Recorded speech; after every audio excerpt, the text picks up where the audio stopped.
శ్రీమాత్రే నమః.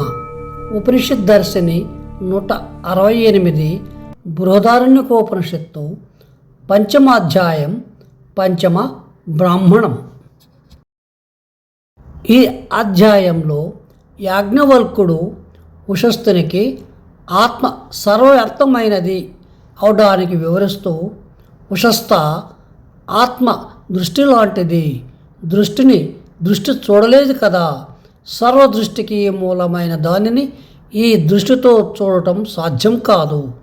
అలాగే వినడం అనేది ఒక శక్తి, చెవికి వినపడుతుంది కనుక వినికిడి శక్తి ఉందని తెలుస్తుంది. సర్వ వినికిడి శక్తికి మూలమైన దానిని ఈ చెవి వినలేదు.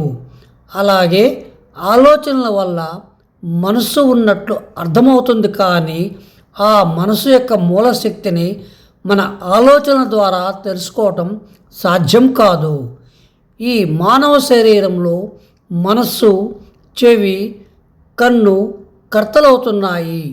వీటన్నిటికీ కర్త అయిన ఆత్మను వీటి సాయంతో చూడటం సాధ్యం కాదు. ఆత్మకు ఇతర భౌతిక వస్తువులలాగా ఆకారం ఉండదు. అది సర్వత్రా వ్యాపించిన విశ్వ చైతన్యం. దానికి సంబంధించిన జ్ఞానం కలిగిన నాడు ఈ ఇంద్రియాలన్నీ కూడా ఆత్మయే అయిపోతాయి అని వివరించాడు. అప్పుడు ఉషస్థుడు ప్రత్యక్షంగా కనిపించిన ఆత్మ ఉందా అని ప్రశ్నిస్తే, కహోలుడు అనే ముని ఆ ఆత్మ యొక్క స్వభావం ఎలాంటిది అని అడుగుతున్నాడు. కౌశికుని కుమారుడైన కహోలుడు, యాజ్ఞవల్క, సన్నిహితంగాను ప్రత్యక్షంగాను ఉండే పరబ్రహ్మస్వరూపాన్ని, సర్వాంతర్యమైన ప్రజ్ఞాత్మ స్వరూపమైన ఆ ఆత్మస్వరూపాన్ని నాకు వివరించు అని అడిగాడు. అప్పుడు యాజ్ఞవల్కుడు, ఓ కహోలుడా, సర్వప్రాణుల్లో ఉండే ఆ ఆత్మ నీలోనూ ఉంది. ప్రాణ మనశరీరాలే ఆధారంగా ఉండే క్షుత్పిపాసలు, శోకమోహాలు, జరామరణాలు అనేవి ఏవి ఆత్మను మాలిన్యం చేయలేకపోతున్నాయి. అత భిక్షాచర్యం చరంతి హ్య ఏవా పుత్రైషణ సా వితైషణ, యా వితైషణ సా లోకైషణోభ్యహేతే ఏషనే ఏవ భవతః. ఆ బ్రహ్మజ్ఞానాన్ని పొందిన బ్రహ్మజ్ఞానులు పుత్రైషణ, విత్రైషణ మరియు లోకైషణ అనే ఏషణాత్రయాదులు వదిలి భిక్షాచరణను చేస్తూ సమస్త విషయముల దృష్టిని తిరస్కరించాలి.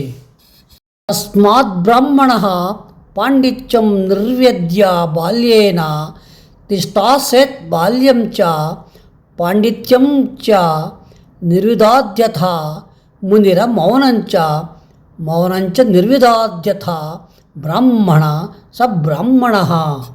తనకున్న పాండిత్యాన్నంతను వదిలి స్వాధ్యాయి అయిన విద్యార్థిలా, బాలుడిలా అనగా బాలస్వభావం కలవాడిలా మారి, అంటే నిగర్విగా మారి పరబ్రహ్మమును గురించి ధ్యానం చేయాలి. బాల పాండిత్యాలను త్రోసిపుచ్చి ముని కావాలి. మౌన అమౌనాలను త్రోసిపుచ్చి బ్రాహ్మణుడై ధన్యుడు కావాలి. అప్పుడే సర్వరూపమైన ఆ మౌనాన్ని అర్థం చేసుకొని సమస్తము ఆ బ్రహ్మస్వరూపమనే జ్ఞానము కల బ్రాహ్మణుడవుతున్నాడు. ఇక్కడ ఏషణత్రయాదులు అనగా ఈషణ, ఏషణ అంటే కోరిక, విత్తేషణ ధనం కావాలనే కోరిక, పుత్రేషణ పుత్రులు కలగాలనే కోరిక, లోకేషణ లేదా దారేషణ లోకంలోని సౌఖ్యాలన్నీ లేదా భార్య దొరకాలనే కోరిక, అంటే పెళ్ళి కావాలనే కోరిక. ఈ అధ్యాయంలో ఆత్మజ్ఞానానికి కావలసిన పరిస్థితులు ఏమిటో వివరిస్తూ, వాటిని అలవర్చుకొనిదే బ్రహ్మజ్ఞానం దుర్లభమవుతుందనే విషయాన్ని యాజ్ఞవల్కుడు విశదపరిచాడు. వచ్చే భాగంలో ముని ఉచక్తుని పుత్రి అయిన గార్గి ప్రవేశము, ఆమె అడిగిన ప్రశ్నలు ఉంటాయి. సశేషం. శుభం భూయాత్.